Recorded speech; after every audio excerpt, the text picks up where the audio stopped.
सभी को डॉक्टर गजानंद आर्य का नमस्ते। माँ सरस्वती की कृपा और आशीर्वाद प्राप्त करके सीबीएसई हिंदी परीक्षा हेतु निर्धारित हिंदी ऐच्छिक विषय के लिए अंतरा भाग 2, उसमें से गांधी, नेहरू और यास्ser अराफात इस पाठ का विशद चिंतन करेंगे। गांधी से मतलब महात्मा गांधी, नेहरू से तात्पर्य पंडित जवाहरलाल नेहरू जो कि स्वतंत्र भारत के प्रथम प्रधानमंत्री थे, यास्ser अराफात राष्ट्रपति, देश विशेष के राष्ट्रपति।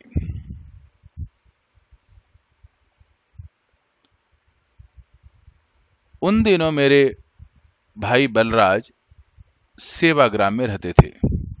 सेवाग्राम, महात्मा गांधी ने एक आश्रम बनाया जो अहमदाबाद में साबरमती नदी के तट पर है। उसका नाम था सेवाग्राम। लेखक के बड़े भाई का नाम है बलराज। नई तालीम पत्रिका के सह संपादक के रूप में काम कर रहे थे, अर्थात उनके बड़े भाई जो पत्रिका थी नई तालीम, उसके सह संपादक के रूप में काम करते थे और सेवाग्राम में वो रहते थे। यह सन 1938 के आसपास की बात है, जिस साल कांग्रेस का हरिपुरा अधिवेशन हुआ। अधिवेशन बोलते हैं मीटिंग, जो बहुत बड़ी मीटिंग होती है और राष्ट्रीय अंतर्राष्ट्रीय स्तर पर उसे अधिवेशन कहा जाता है। कुछ दिन उनके पिता के साथ बिताने के बाद मैं उनके पास चला गया। कुछ दिन उनके साथ बिता पाने के लिए मैं उनके पास चला गया, अर्थात लेखक जो है अपने बड़े भाई के पास कुछ दिन वहां पर रहने के लिए चले गए। रेलगाड़ी वर्धा स्टेशन पर रुकती है। वर्धा एक जगह का नाम है और रेलवे स्टेशन का नाम है वर्धा स्टेशन।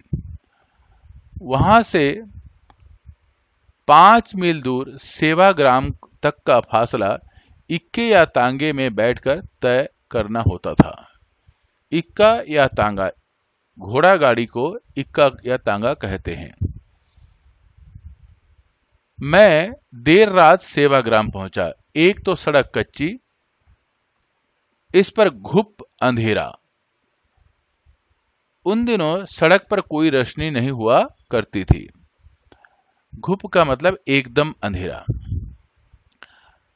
देर रात तक हम बतियाते रहे। बतियाते रहे का मतलब बातचीत करते रहे। बातचीत करने को बतियाना कहा जाता है। भाई ने कहा कि गांधी जी प्रातः 7 बजे घूमने निकलते हैं। इधर हमारे क्वार्टर के सामने ही वह जाएंगे, कोई भी उनके साथ जा सकता है। तुम भी मन आए तो चले जाना। मैं सकुचाया। सकुचाया का मतलब थोड़ा शर्माया, संकोच किया। मैं अकेला उनकी पार्टी के साथ कैसे जा मिलूं, तुम भी साथ चलो। मैं तो रोज ही उन्हें देखता हूं। भाई ने करवट बदलते हुए फिर बोला, अच्छा चलूंगा। दूसरे दिन मैं तड़के ही उठ बैठा और कच्ची सड़क पर आंखें गाड़े गांधी जी की राह देखने लगा।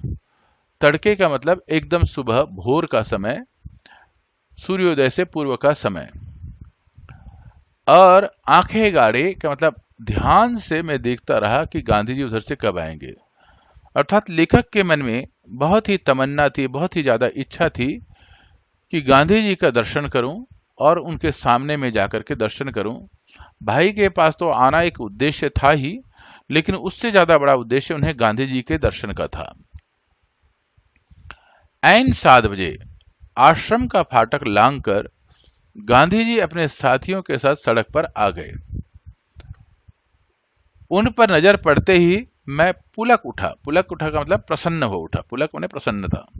गांधी जी हुबहू वैसे ही लग रहे थे जैसा उन्हें चित्रों में देखा गया था। यहां तक कि कमर के नीचे लटकती घड़ी भी परिचित सी लगी। गांधी जी का जब आप चित्र देखेंगे तो उनके कमर में एक लटकती हुई घड़ी नजर आएगी, हाथ में लाठी और अल्प वस्त्र। ये सारे के सारे स्थितियां वैसे देख रहे हैं। और सबसे बड़ी बात तो है, वो कहते हैं ऐन 7 बजे, मतलब ठीक 7 बजे। गांधी जी समय के पाबंद थे, यह उनकी स्पष्टता झलकती है।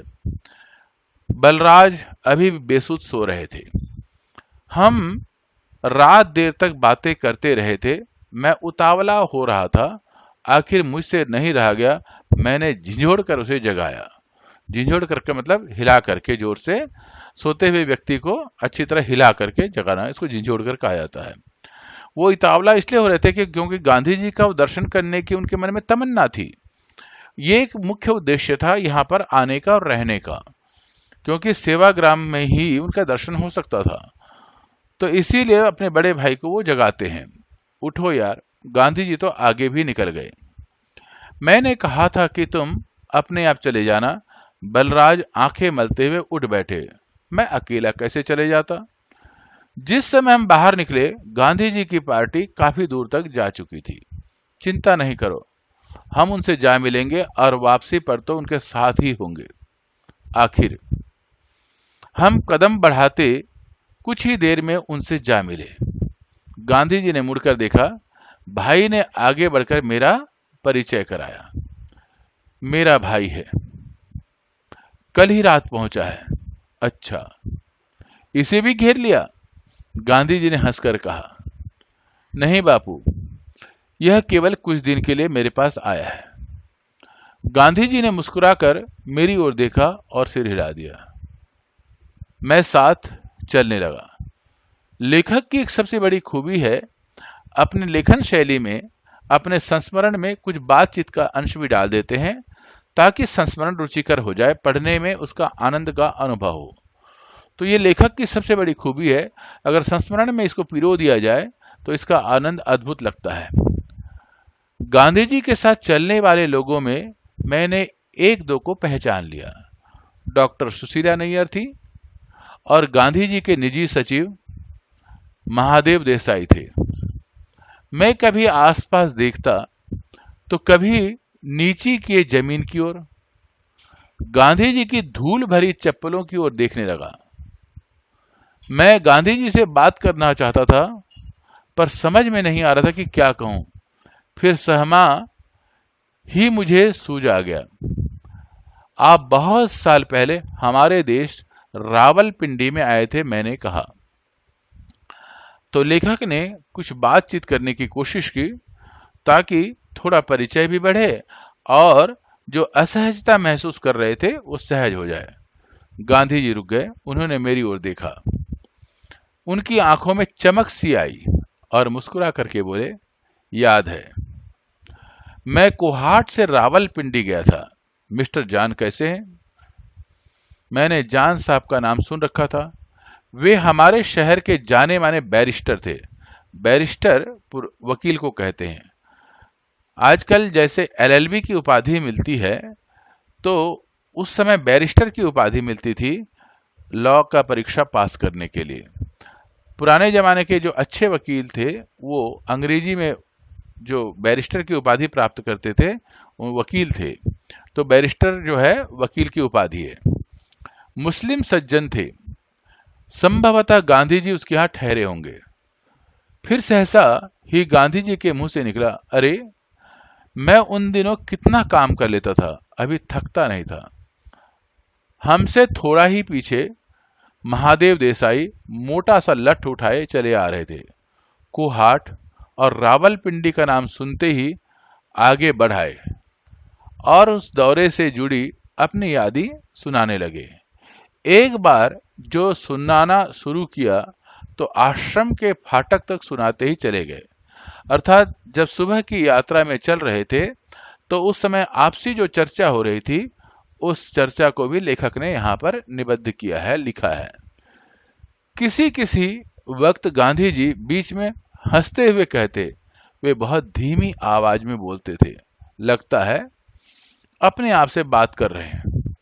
अपने साथ ही विचार विनिमय कर रहे हैं। विचार विनिमय का मतलब बातचीत का आदान प्रदान, विचारों का आदान प्रदान। विचारों के आदान प्रदान को विचार विनिमय और बातचीत के आदान प्रदान को शब्द विनिमय, वाक्य विनिमय कहा जाता है, या भाव विनिमय भी कहा जाता है। उन दिनों को स्वयं भी याद करने लगे हैं। शीघ्र ही वे आश्रम के अंदर जा रहे थे। मैं सेवाग्राम में लगभग 3 सप्ताह तक रहा। अक्सर ही प्रातः उस टोली के साथ हो लेता, शाम को प्रार्थना सभा में जा पहुंचता, जहां सभी आश्रमवासी तथा कस्तूरबा एक ओर पालथी मारे दोनों हाथ गोद में रखे बैठी होती और बिल्कुल मेरी माँ जैसे लगती थी। कस्तूरबा गांधी जी के धर्मपत्नी का नाम है और पालथी मार करके आराम से आश्रम में वो बैठी हुई हैं और उनका जो स्वभाव है, उनकी जो प्रतिमूर्ति है, बिल्कुल लेखक को ऐसा लग रहा था जैसे कि मेरी माँ बैठी है। उन दिनों एक जापानी भिक्षुक चीवर वस्त्रों में गांधी जी के आश्रम में प्रदक्षिण करता था। चीवर वस्त्र का मतलब होता है काशाय वस्त्र। जो भिक्षु लोग एक लाल टाइप का कलर पहनते हैं, जिसको गेरुआ कलर कहते हैं, उसे चीवर वस्त्र कहते हैं। लगभग मील भर के घेरे में बार बार अपना गांग बजाता आगे बढ़ता जा रहा था। गांग की आवाज हमें दिन में अनेक बार कभी एक ओर से कभी दूसरी ओर से सुनाई देती रहती। उसकी प्रदक्षिणा प्रार्थना के वक्त समाप्त होती। जब वह प्रार्थना स्थल पर पहुंचकर बड़े आदर भाव से गांधी जी को प्रणाम करता और एक ओर बैठ जाता। गांग का मतलब होता है बड़ा सा झांझ भी जिसे कहते हैं, हाथ में लेकर के पीतल का बना हुआ होता है और उसको बजाते जाते हैं और वो संगीत गाते जाते हैं। तो इस प्रकार से वह सायंकाल जो प्रतिदिन प्रार्थना होती थी, प्रार्थना के समय वह आदर के साथ वहां बैठ जाता था। उन्हीं दिनों सेवाग्राम में अनेक जाने माने देशभक्त देखने को मिले। पृथ्वी सिंह आजाद आए हुए थे। उनके मुंह से वह सारा किस्सा सुनने को मिला कि जैसे उन्होंने हथकड़ियों समेत भागती रेलगाड़ी में से छलांग लगाई और निकल भागने में सफल हुए, फिर गुमनाम रहकर बरसों तक एक जगह अध्यापन करते रहे। गुमनाम का मतलब गायब होकर के, ताकि पृथ्वी सिंह आजाद किस प्रकार के देशभक्त थे और उन्होंने अंग्रेजों से अपना पीछा छुड़ा करके एक जगह अध्यापन करते रहे, इसके विषय में वो बता रहे हैं। उन दिनों वहां पर मीराबेन थी। खान अब्दुल गफ्फार खान आए हुए थे। कुछ दिन के लिए राजेंद्र बाबू भी आए थे। राजेंद्र बाबू हमारे देश के राष्ट्रपति थे। उनके रहते यह नहीं लगता था कि सेवाग्राम पार या कस्बा हो, दूर पार या कस्बा हो। अर्थात सेवाग्राम इन सब महान व्यक्तियों के रहते हुए बड़ा ही आनंददायक जगह था। आश्रम इसका लेखक वर्णन करते हैं। एक दिन दोपहर के समय मैं आश्रम के बाहर निरुद्देश्य सा टहल रहा था। निरुद्देश्य का मतलब बिना कारण का। जब सड़क के किनारे एक खोखे के पीछे से अजीब सी आवाज आई। खोखा बोलते हैं एक छोटा सा लकड़ी का बना हुआ कमरे को खोखा कहा जाता है। मैं मर रहा हूं, बापू को बुलाओ। मैं मर जाऊंगा, बापू को बुलाओ। मैंने उस पर कदम बढ़ा दिए। खोखे के अंदर 15-1 साल का लड़का, जो देखने में गांव का रहने वाला जान पड़ता था,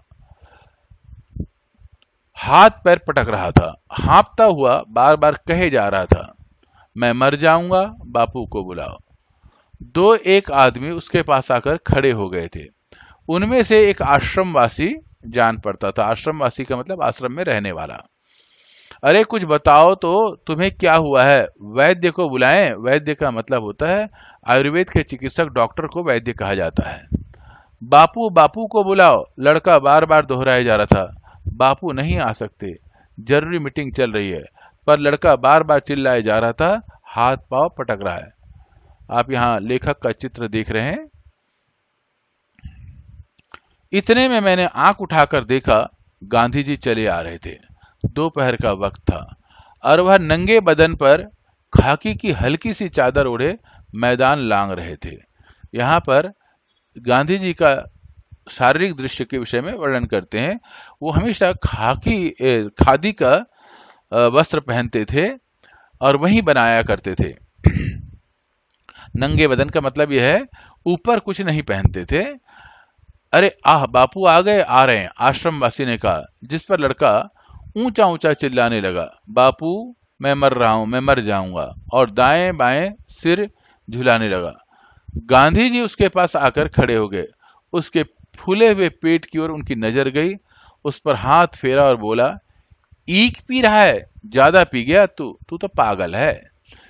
ईक का मतलब था गन्ने, गन्ने का रस वो काफी ज्यादा पी गया था, इसीलिए उसका पेट फूल गया था। कुछ देर तक तो गांधी जी उसके फूले हुए पेट पर हाथ फेरते रहे, फिर उसे सहारा देकर उठाते हुए बोले, इधर नीचे उतरो और मुंह में उंगली डालकर कै कर दो। कै का मतलब था उल्टी। चलो, और कहते हुए हंस पड़े, तू तो पागल है। लड़का हाय हाय करता हुआ नीचे उतरा और नाली के किनारे बैठ गया। गांधी जी उसके पीठ पर हाथ रखे हुए झुके रहे। थोड़ी ही देर में उसका पेट हल्का हो गया और हाँफता हुआ बैठ गया। अब इधर खोखे में आकर के लेट जा। कुछ देर चुपचाप लेटा रहा। कुछ देर तक गांधी जी उसके पास खड़े रहे, फिर आश्रमवासी को कोई हिदायत सी देकर मुड़ गए और हंसते हुए तू तो पागल है कहकर मैदान पार करने लगे। गांधी जी के चेहरे पर लेश मात्र भी क्षोभ का भाव नहीं था। क्षोभ का मतलब दुख, क्योंकि अपने गांधी जी इतने महान व्यक्ति और छोटे से बालक को इतना विश्वास कि गांधी जी ही मेरी सहायता कर सकते हैं। एक तरफ उसका बालक का विश्वास और गांधी जी अपने मुंह में अपने ही हाथों से उस बालक के मुंह में हाथ डालते हैं, उसको उल्टी करवाते हैं, लेकिन उनके अंदर में जरा भी नफरत या घृणा के भाव नहीं थे और वे हंसते हुए वहां से चले गए। तो यह गांधी जी की सरलता का सबसे श्रेष्ठतम नमूना है। इसीलिए लेखक ने इस प्रकरण को यहाँ पर लिखने का प्रयास किया है, अर्थात अपने संस्मरण में लिखा है। हर दिन प्रातः जिस कच्ची सड़क से वे घूमते निकलते, उसके एक सिरे पर एक कुटिया थी जिसमें एक रुग्ण व्यक्ति रहते थे। संभवतः वह दिक के मरीज थे। गांधी जी हर दिन उसके पास जाते और उसके स्वास्थ्य के बारे में पूछते। उनके वार्तालाप गुजराती भाषा में हुआ करता। मैं समझता हूं गांधी जी की देख रेख में उसका इलाज चल रहा था। यह गांधी जी रोज का नियम था। तो एक प्रकार से वह व्यक्ति को गांधी जी मरीजों का भी सहायता करते थे।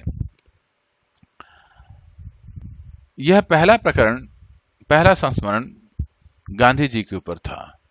और दूसरा संस्मरण यहाँ पर आप देखेंगे पंडित जवाहरलाल नेहरू का है। लेखक ने बड़े सुंदर तरीके से अपने संस्मरण को लिखा है। यह भी लगभग उसी समय की बात रही होगी।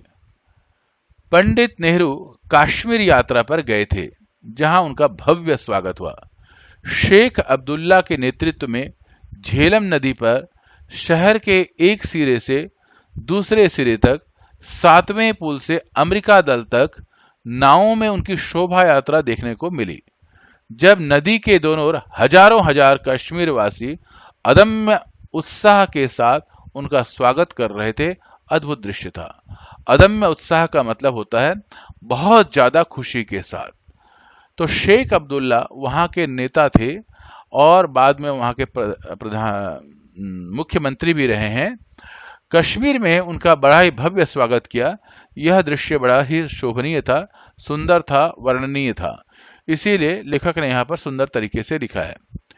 इस अवसर पर नेहरू जी को जिस बंगले में ठहराया गया था वह मेरे फुफारे भाई का था। लेखक के फुफारे भाई का था। फुफेरे भाई का मतलब है उनके फूफा जी का जो बेटा था उसको फुफेरे भाई कहेंगे।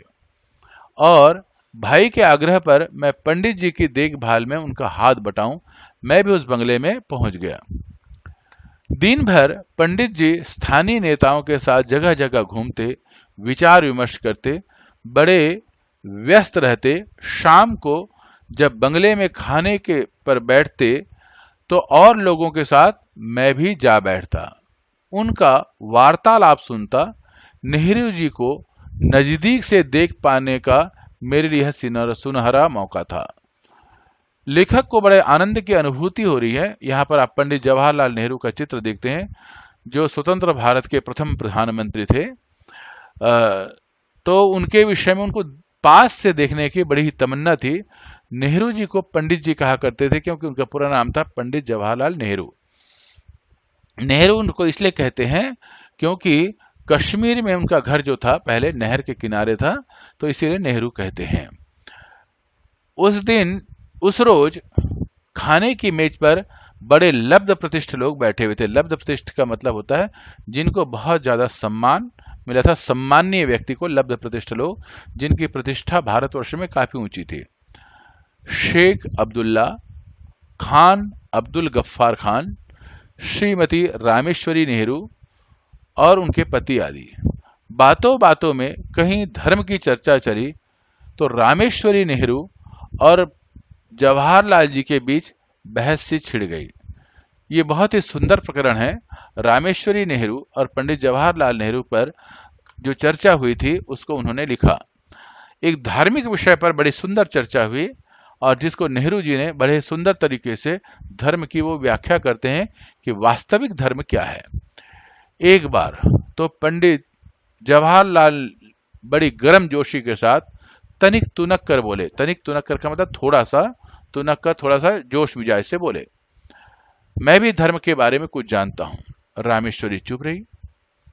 शीघ्र ही जवाहरलाल ठंडे पड़ गए। धीरे से बोले, आप लोगों को एक किस्सा सुनाता हूं। किस्सा का मतलब कहानी।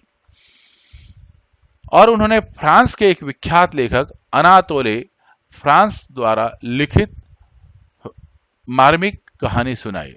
अनातोले एक लेखक का नाम है जो फ्रांस के लेखक हैं, और उन्होंने एक कहानी जो लिखी थी जिसको पंडित जवाहरलाल ने पढ़ा था उसको सुना रहे हैं। कहानी इस तरह है कि पेरिस शहर में, पेरिस एक शहर का नाम है जो फ्रांस में है, वहां की राजधानी भी है, एक गरीब बाजीगर नट रहता था। जो खेल दिखाते हैं सड़क पर उसको बाजीगर कहते हैं, नट भी कहते हैं, जो तरह तरह के करतब दिखाकर, करतब का मतलब अपने कुशलता दिखाकर अपना पेट पालता था। इस तरह व्यवसाय में उसकी जवानी निकल गई थी। अब बड़ी उम्र का हो चला था। क्रिसमस का पर्व था। क्रिसमस वर्ष के अंत में ईसाइयों का एक सबसे बड़ा त्योहार आता है। दिसंबर के महीने में यह मनाया जाता है, 25 दिसंबर।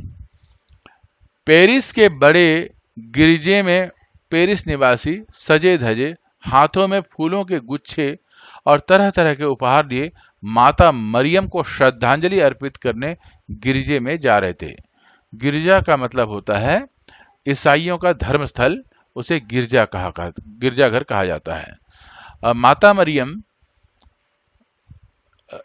ईसा मसीह के माँ का नाम है, तो उनको सम्मान के साथ श्रद्धांजलि देने के लिए वहां पर उपस्थित हो रहे थे। गिरजे के बाहर बाजीगर हताश सा खड़ा था। हताश का मतलब दुखी होकर के, क्योंकि वह इस पर्व में भाग नहीं ले सकता। न तो उसके पास माता मरियम के चरणों में रखने के लिए कोई तोहफा है और न ही उस फटे हाल को कोई गिरजे के अंदर जाने देगा, क्योंकि इतने संपन्न लोग अपने हाथों में सुंदर सुंदर फूल के गुच्छे लेकर के जा रहे हैं, और ऐसे गरीब व्यक्ति को जिसका वस्त्र भी फटा पुराना है और गंदगी से भरा हुआ है, ऐसे व्यक्ति को अंदर कौन जाने देगा। ऐसा वहां पर वो खड़ा था, देख रहा था। सहसा अचानक ही उसके मन में यह विचार कौन गया। विचार कौन गया का मतलब अचानक जो विचार आता है उसको बोलते हैं विचारक कौन जाना। जैसे बिजली चमकती है, ऐसे ही अचानक कोई बात सूझ जाना, उसे कौन जाना कहते हैं। मैं उपहार तो नहीं दे सकता, पर मैं माता मरियम को अपने कर्तव्य दिखाकर अभ्यर्थना कर सकता हूं। अभ्यर्थना का मतलब पूजा। यही कुछ है जो मैं पेट भर सकता हूं। जब श्रद्धालु चले जाते हैं तो गिरजा खाली हो जाता है, तो बाजीगर चुपके से अंदर घुस जाता है, कपड़े उतारकर पूरे उत्साह के साथ अपने कर्तव्य दिखाने लगता है। गिरजे में अंधेरा है, श्रद्धालु जा चुके हैं, दरवाजे बंद हैं। कभी सिर के बल खड़े होकर, कभी तरह तरह अंग चालन करते हुए बड़ी तन्मयता के साथ एक कर्तव्य दिखाता, यहां तक कि हाँफने लगता है। तो वह कभी सिर के बल खड़ा हो जाता है। अंग चालन का मतलब था अपने अंगों को टेढ़ा मेढ़ा चला करके, या जिस विधि में वो कर्तव्य दिखा सकता है उसको चलाते हुए, और तन्मयता के साथ मतलब ध्यान से मगन होकर के और वह अपने कर्तव्य को दिखा रहा था और इतना दिल से कर रहा था, परिश्रम कर रहा था कि वह हाँफने भी लगता है। उस हाँफने की आवाज कहीं बड़े पादरी के कान में जा पड़ जाती है और वह यह समझकर कि कोई जानवर गिरजे के अंदर घुस आया है, गिरजे को दूषित कर रहा है, भागता हुआ गिरजे के अंदर आ जाता है।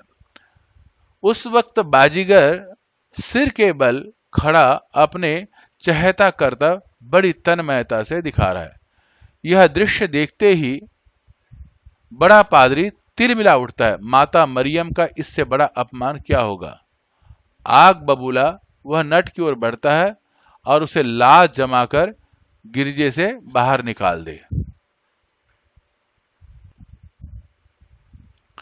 वह नट की ओर गुस्से से बढ़ ही रहा है तो क्या देखता है कि माता मरियम की मूर्ति अपने जगह से हिली है। माता मरियम अपने लंच पर उतर आई है और धीरे धीरे आगे बढ़ती हुई नट के पास जा पहुंची है और अपने आंचल से हाँपते नट के माथे का पसीना पोंछती उसके सिर को सहलाने लगती है। यह अद्भुत घटना थी। लेखक ने इसको बड़े ही सुंदर तरीके से वर्णन किया है कि मां का मरियम का स्नेह उसको मिला जिसने अपने दिल से पूजा की है, जिसने अपने धन से पूजा की है और अपनी संपन्नता के साथ सामान खरीद करके उनके चरणों में रख दिया। उससे ज्यादा सम्मान माता मरियम ने उसका किया जो अपना कर्तव्य को, अपना कर्म को दिल से करता है। नेहरू जी इस बात को कहना चाहते हैं। यह कहानी नेहरू जी के मुंह से सुनी। मेज पर बैठे सभी व्यक्ति दत्तचित्त होकर के सुन रहे थे। दत्तचित्त का मतलब ध्यान से।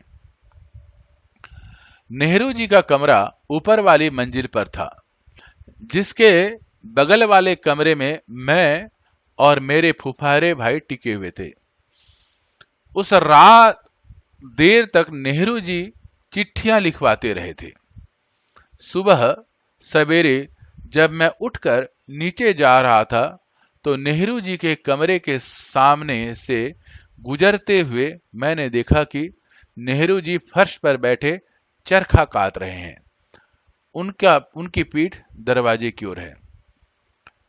लेखक इस बात को भी यहां स्पष्ट कर देना चाहते हैं। पंडित जवाहरलाल नेहरू महात्मा जी गांधी के द्वारा बताए हुए बातों का अनुकरण कर रहे हैं। यह उस समय की बात है जब हमारे देश में बहुत गरीबी थी।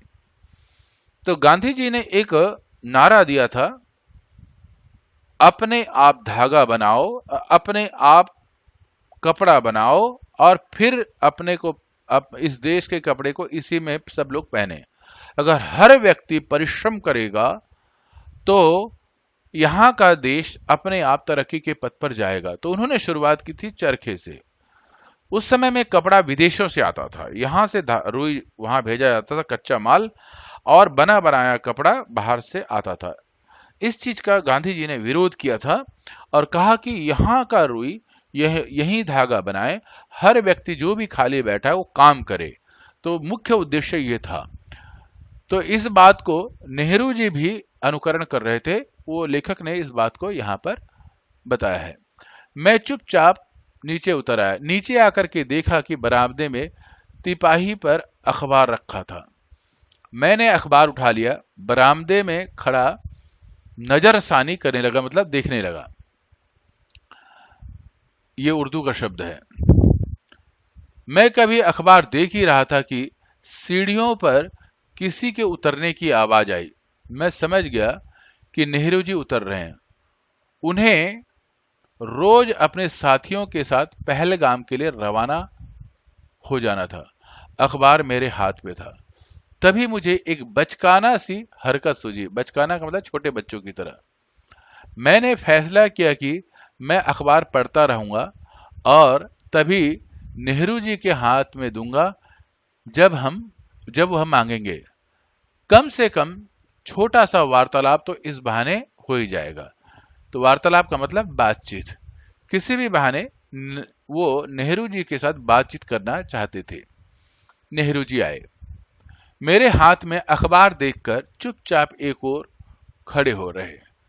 वह शायद इस इंतजार में रहे कि मैं स्वयं अखबार उनके हाथ में दे दूंगा।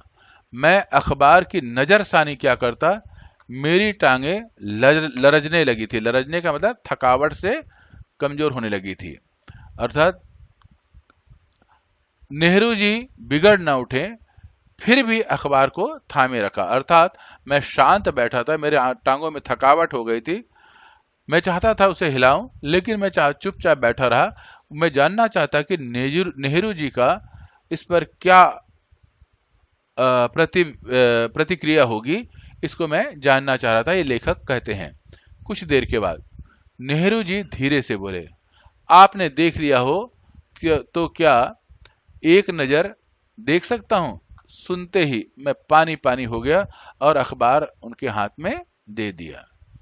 तो इस प्रकार लेखक ने नेहरू जी की सरलता का परिचय दिया, इतने महान व्यक्ति होते हुए भी। और मैं तो सिर्फ जानना चाह रहा था, लेखक कहते हैं, लेकिन उनकी सरलता देख करके वो बड़े भाव विभोर हो गए, इसीलिए इस प्रसंग को उनको लिखना पड़ा।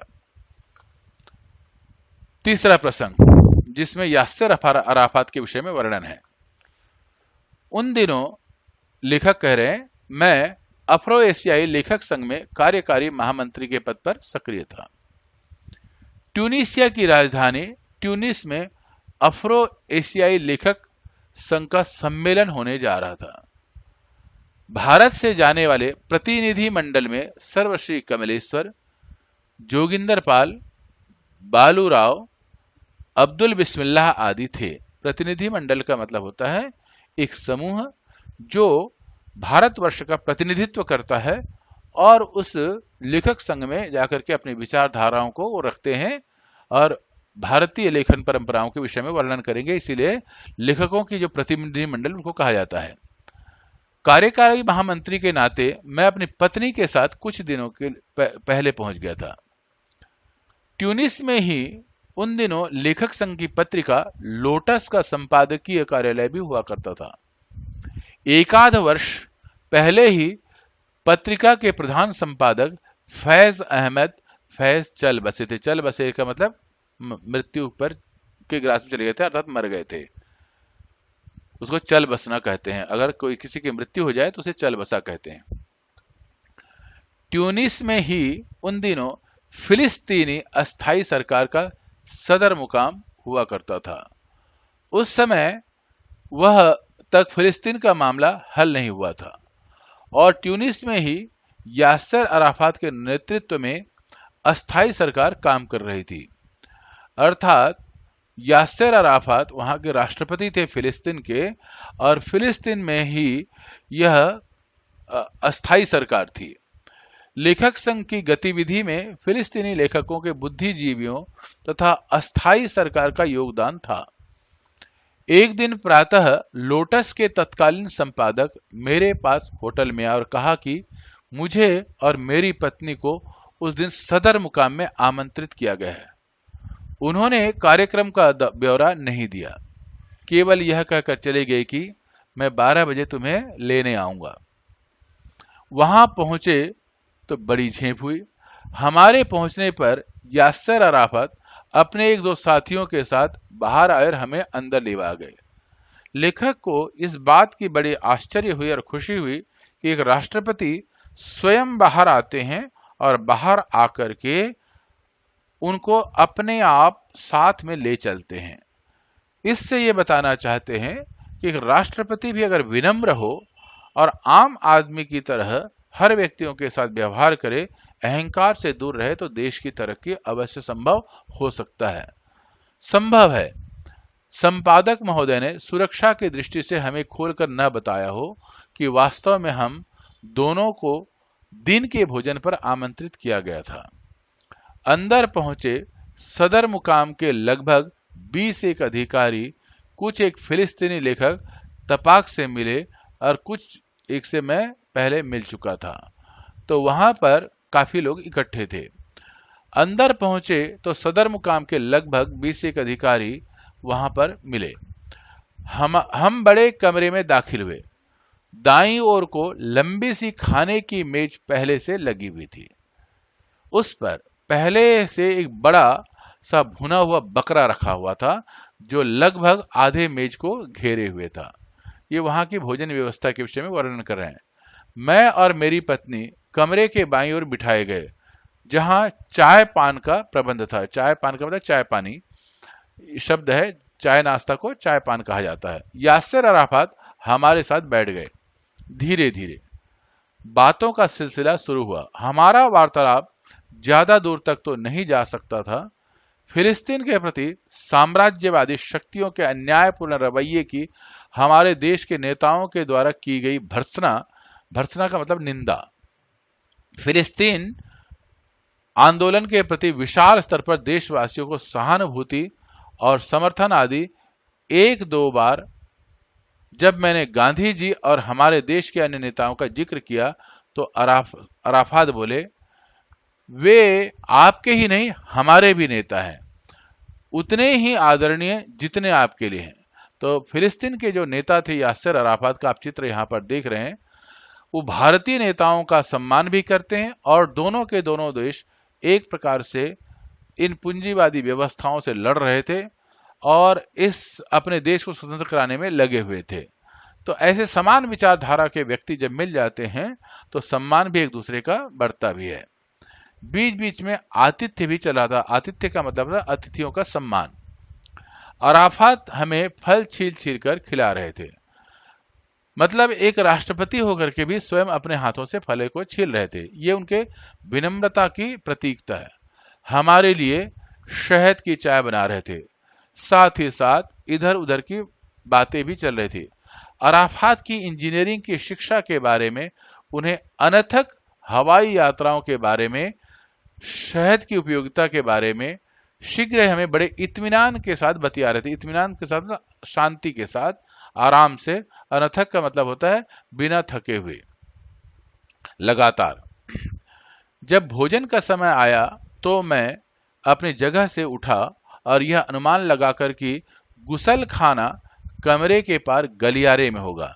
उन्होंने अनुमान लगाया कि गली के पास जो है ना, घर के अंदर ही जो छोटा सा गलियारा होता है, उस खुली जगह, वहां पर गुसल खाना होगा। गुसल खाना का मतलब होता है जहां पर हाथ वगैरह धोने की व्यवस्था होती है, स्नानाघर इत्यादि।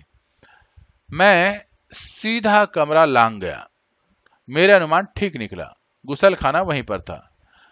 पर मेरी झेप का अंत नहीं था। जब मैं गुसल खाने से बाहर निकला तो यासिर अराफात तौलिया हाथ में लिए बाहर खड़े हुए थे। तो लेखक ने इस बात को और भी बड़ा ही सुंदरता तरीके से वर्णन किया। वो लेखक बड़े झेप गए, थोड़ा सा सहमा से गए जब स्वयं राष्ट्रपति अपने हाथ में तौलिया लेकर के खड़े हैं जब हम गुसल खाना से बाहर निकलते हैं, ऐसा लेखक कहते हैं। अर्थात लेखक राष्ट्रपति की विनम्रता और उनके आतिथ्य से बेहद ही प्रभावित हुए, इसीलिए उनको लिखते हैं। आज के अतीत का एक अंश है जो इसमें दिया गया है। अब अगले वीडियो पर सारे प्रश्नोत्तर को आप देखेंगे, वहां पर विस्तृत तौर से व्याख्या की गई है। साथ में आप यहाँ पर कठिन शब्द जो आपको समझ में नहीं आता यहाँ से देखें। गांडा अर्थात जो गले में पहुंचने वाला काला धागा, कई लोग ताबीज भी कहते हैं। प्रदक्षिणा परिक्रमा, घुप का मतलब एकदम, झिंझोड़ कर मतलब पकड़ के जोर से हिलाना। पालथी एक आसान से तरीके से बैठने का है। वस्त्र जो बौद्ध भिक्षु लोग पहनते हैं, पहनावा जो होता है क्षोभ, रोष युक्त असंतुष्टि। अभ्यर्थना का मतलब पूजा। लरजना कांपना, हिलना डुलना। नजर सानी, पुनरीक्षण, नजर डालना। सदर मुकाम राजधानी। तो ये उर्दू का शब्द है। सदर मुकाम का मतलब राजधानी। तो इस प्रकार बढ़िया शब्द है। अब यहाँ पर आप देखेंगे, आंखों में चमक आना, हाथ में पैर पटकना, पेट पालना, पानी पानी होना, आंखें गाड़ना, पुलक उठना, ये सारे के सारे मुहावरों का लेखक प्रयोग करते हैं और उनका अर्थ भी यहाँ पर दिया हुआ है। तिलमिला उठना, एक नज़र देखना, चल बसना, कितने सारे मुहावरों का लेखक ने प्रयोग किया गया है। और इस मुहावरों की वजह से इस पाठ का सौंदर्य और भी बढ़ जाता है और बातचीत की कला का लेखन पद्धति से और भी कला वर्णन मिल जाता है। अगर आपको यह पसंद आया तो सबसे पहले लाइक बटन दबाइए और कमेंट बटन में आपको जो पसंद आया वह लिखिए। अगर कुछ समझ में नहीं आता तो लिखिए, जैसे सदर मुकाम शब्द है, उसका अर्थ होता है राजधानी। ऐसे कुछ शब्द जो नीचे उसका अर्थ दिए गए हैं वहां से भी देख सकते हैं। और सब्सक्राइब बटन दबा करके अपने कुछ मित्रों को भी भेजें, और ताकि वह हिंदी साहित्य से परिचित हो। जो लोग हिंदी साहित्य के क्षेत्र में जुड़ना चाहते हैं, इसको सब्सक्राइब बटन दबाएं और हम सब मिल करके भारत की राजभाषा हिंदी साहित्य का प्रचार प्रसार करें और छात्रों के हित में और हिंदी राजभाषा के हित में कार्य करते रहें। इस वीडियो के साथ अगले वीडियो के लिए आप सब्सक्राइब करें। और डॉक्टर गजानंद आर्य का सबको पुनः नमस्ते, और सभी को माँ सरस्वती की कृपा और आशीर्वाद बना रहे। इन्हीं शब्दों के साथ अगले वीडियो में मिलने की पुनः शुभकामनाओं के साथ सबको मेरा नमस्ते।